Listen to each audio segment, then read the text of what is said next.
Imagine Jesus walking among crowds, speaking with authority, healing, comforting, but silently carrying a weight that almost no one noticed.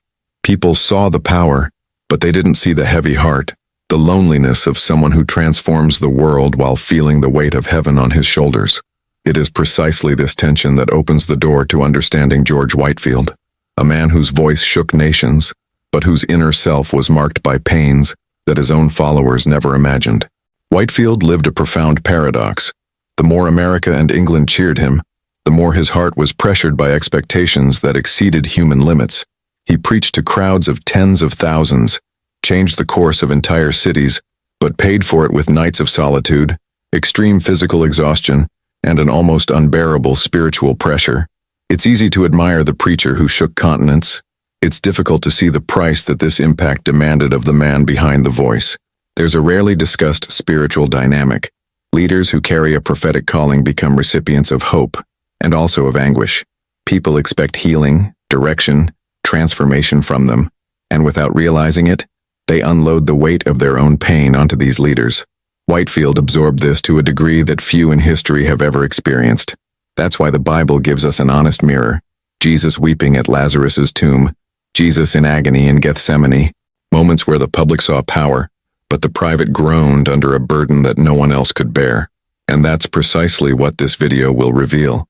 We will expose what is almost never said about Whitefield, the hidden pains, the emotional mechanisms he silently faced, the neurobiology behind so much public pressure, the invisible dangers of charisma, and the mistakes that anyone with a ministerial calling risks repeating.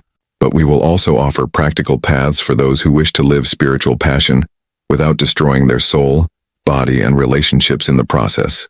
Before we continue, write in the comments, from which country and city are you watching this video? I want to know how far this message is reaching. The hidden story behind George Whitefield's strength begins with a weight that few recognized at the time, the silent burden of carrying entire multitudes within his own chest. While thousands gathered in open fields, hills, squares, and streets to hear him, Whitefield faced a type of burnout that doesn't stem from physical fatigue, but from an excess of empathy. He absorbed the pain of the public, the expectations of the churches, the political and spiritual pressures as if each person were his direct responsibility before God. This type of pressure creates what we now call empathic overload, a state where the heart suffers emotional microfractures from carrying more than it was designed to bear. Neuroscientifically, this overload has a name: mirror neuron saturation and allostatic load. When a leader is constantly exposed to the suffering of the people, spiritual, emotional, or physical, the brain reacts by continuously activating alert systems.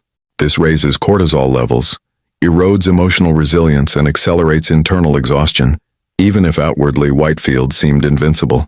This phenomenon, unknown at the time, causes leaders to feel pains that are not their own, carry problems they did not experience, and collapse emotionally even while impacting the nation.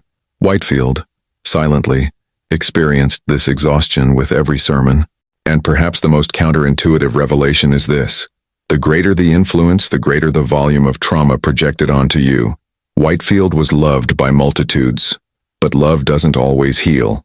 On the contrary, often multitudes pour their pains, hopes, traumas, and frustrations onto the leader. Psychology calls this collective emotional transference. The leader becomes a symbolic vessel for the despair of an entire people. So, while Whitefield was celebrated as the fire preacher, internally he was crushed by expectations impossible to bear. Being admired did not protect him. His suffering intensified.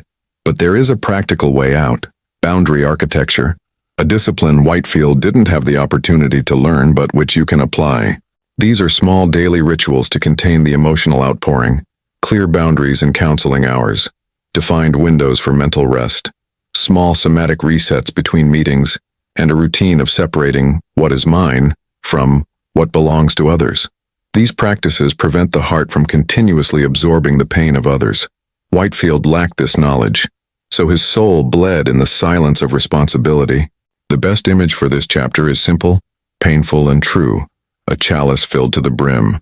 On the outside it looks beautiful, full, blessed, but inside the walls are under so much pressure that they begin to crack. This was the invisible weight on George Whitefield. the weight that almost no one saw but which shaped every sermon, every tear, every sleepless night. Even before stepping onto the pulpit, George Whitefield was already waging an invisible war, a war against his own need to appear strong. He believed that if he showed weakness, confessed to weariness, or gave signs of exhaustion, he might diminish the confidence of the crowds who depended on his voice. This silent fear created what we now call a compulsion for invulnerability. The audience saw authority. Whitefield felt obligation. The audience saw firmness. He felt the crushing weight of having to never fail. And so slowly, the stage became not only a space for ministry, but for emotional performance. He smiled so as not to worry. He preached fierily when, inside, he could barely breathe. Modern science describes this precisely. Social identity threat. When someone believes their worth depends on the image they project, the brain diverts energy from the regions responsible for introspection and self-care and redirects it to areas that avoid social risk. In other words, Whitefield spent more energy trying to preserve his spiritual reputation than confronting his inner pain. His mind lived in vigilance mode, as if each sermon were also a test, a public examination of his spirituality. And this prevents emotions from being processed, heard, or understood. Thus, the soul accumulates layers of unnamed suffering. The paradox is devastating. By hiding pain to preserve authority, the leader weakens precisely what he would like to protect. By not admitting limits, Whitefield distanced himself from his own humanity, and humanity is what sustains true spiritual authority. Crowds respected his strength, but they would have trusted him even more if they had heard his vulnerability. He didn't know this, but today we know. Authenticity generates more impact than performance. What we try to hide, tiredness, fear, fragility, is precisely what would make us more accessible and more human in the eyes of those we lead. This is where a concrete practice comes in, what we call triage confessions. It's not unnecessary public exposure, but small, intentional moments of truth, spoken in the right circle, at the right time. A simple phrase for someone you trust. I'm tired today. This responsibility is weighing me down. I need a day of silence. These brief confessions prevent emotions from turning into unsustainable internal pressures. They break the illusion that we always need to be stronger than we really are. The final metaphor of this chapter is profound. The spotlights of a stage heat up and dry up. The light is beautiful, but it steals water from the soil. If you don't secretly water the earth, the heat that enchants the audience is the same heat that destroys the root. That's what happened to Whitefield. His light was too intense for a restless heart. There was something in George Whitefield's life that few noticed. Loneliness was his most faithful companion. While crowds gathered to hear him, while thousands called him the voice of God to the nation, he would return to empty rooms, to cold inns, to long roads where no one knew his name. This is the cruel paradox of the calling. The louder one speaks to the crowd, the more silent one's own inner life becomes. Loneliness was not a sin, nor a failing. It was the uncalculated emotional price that came with the mission. But without care, it becomes toxic. It becomes not a desert that forms, but an abyss that consumes. Psychology explains this with disconcerting clarity. Prolonged loneliness is registered by the brain in the same way as physical pain. The same circuits are activated. The body interprets isolation as a threat to survival. This means that Whitefield suffered not only spiritually, he suffered biologically. His body was constantly trying to compensate for the absence of deep connection. His mind needed to be constantly on alert. He carried an emotional burden that he couldn't share with anyone, because believing that no one would understand is one of the most lethal marks of a solitary vocation. But the big twist here is this: solitude can bless or destroy. It can be the furnace where conviction is formed, as it was at times for Whitefield. But it can become an echo chamber where doubts grow unchallenged, where the enemy's voice sounds louder because there is no other human voice to balance it. Spiritual leadership without nurtured relationships transforms conviction into rigidity and resilience into burnout. Calling is not synonymous with abandonment, but many live as if it were. Therefore, the essential practice of this chapter is what we call relational scaffolding, a minimal but vital structure that prevents solitude from digging irreparable holes. 3 pillars support this model: a soul friend, someone who knows you outside of ministry; a spiritual director, someone who guides you without depending on your performance; a medical checkup every 3 months, Because the body registers what the mouth does not admit. This threefold support prevents isolation from creating false narratives and avoids the vocation becoming a prison. The final metaphor summarizes the tension. Whitefield was like a lighthouse, bright, necessary, visible to all, but almost always alone at the top of the tower. His brilliance saved lives, but the wind surrounding his solitude was too strong for a human heart. The lighthouse illuminates without being illuminated. It guides without being guided. The question is not whether the lighthouse is important. It is whether the guardian can survive the isolation. For George Whitefield, theology was never just a set of ideas. It was a weight, a responsibility that clung to his chest, as if each sermon were a sentence that needed to be pronounced perfectly. He carried the conviction that every word spoken from the pulpit had eternal consequences, and this feeling placed him inside a kind of spiritual pressure cooker. The audience heard clarity and authority. Whitefield felt duty, urgency, and a silent fear of failing God. For him, doctrine was not theory. It was duty. It was an emotionally volatile burden. The human brain reacts in a curious way when spiritual expectations become internal obligations. What neuroscience calls reinforcement loops are formed. Every time Whitefield received applause, tears, or conversions during his sermons, his brain registered, speak like that again, produce that again, maintain that level. The audience, without realizing it, trained the preacher, and the more he met expectations, the more his nervous system molded itself to need validation. The result? Doctrine transformed into performance, belief transformed into pressure. The gospel preached with tears, but carried like a marathon without a finish line. And here is the most unsettling revelation.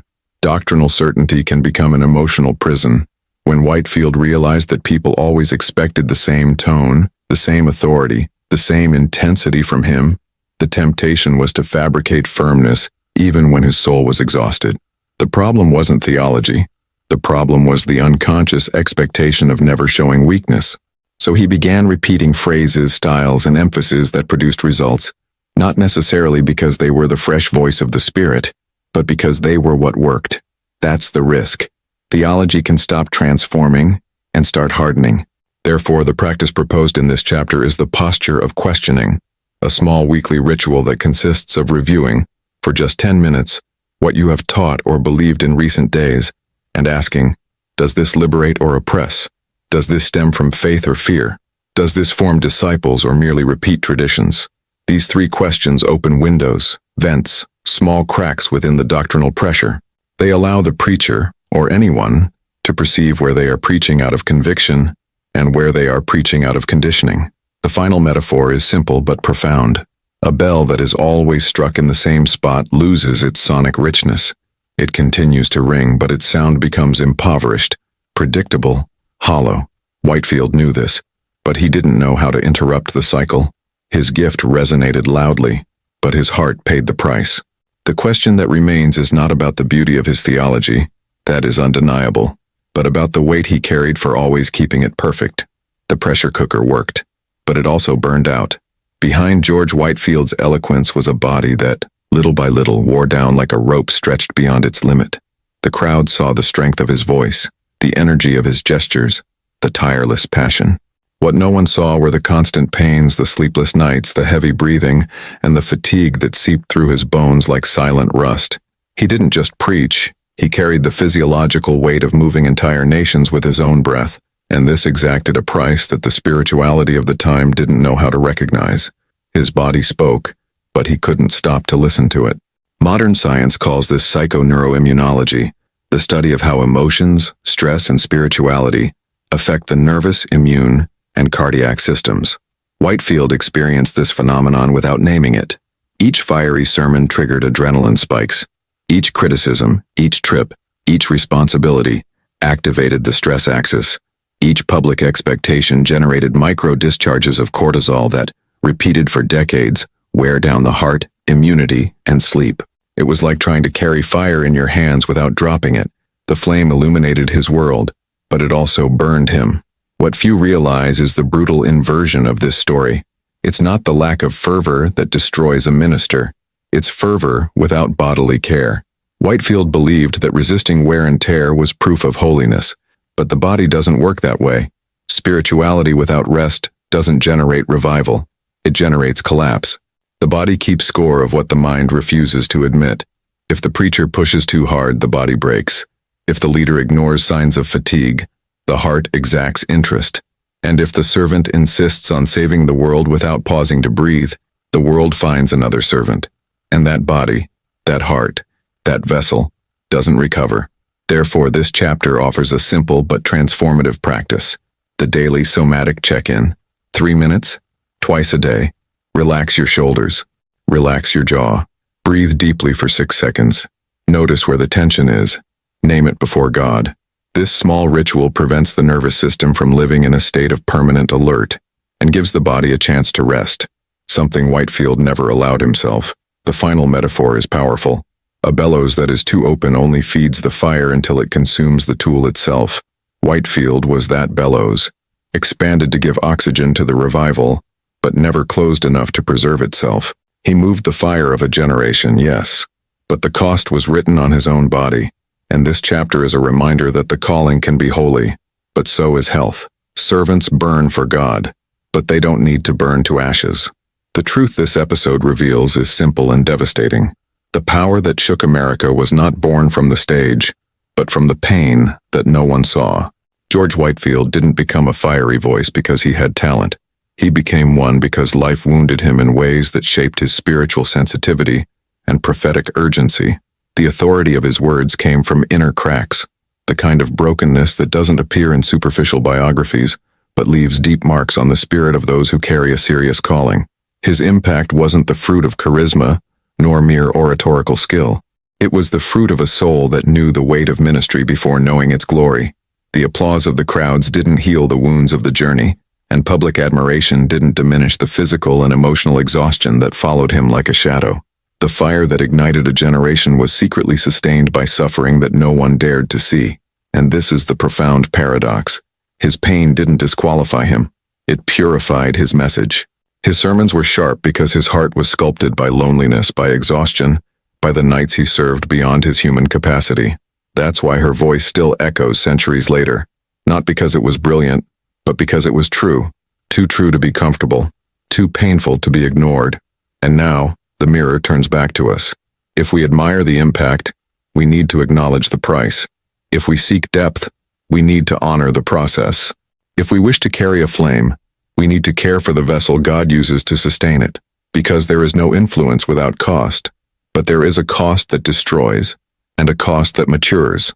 Whitefield experienced both. The question that remains for every leader, every dreamer, every person who carries a calling is this: is the fire you carry shaping you, or consuming you? The voice that shook America had a hidden pain, and your pain also has something to say, if you allow it to be transformed before it is proclaimed.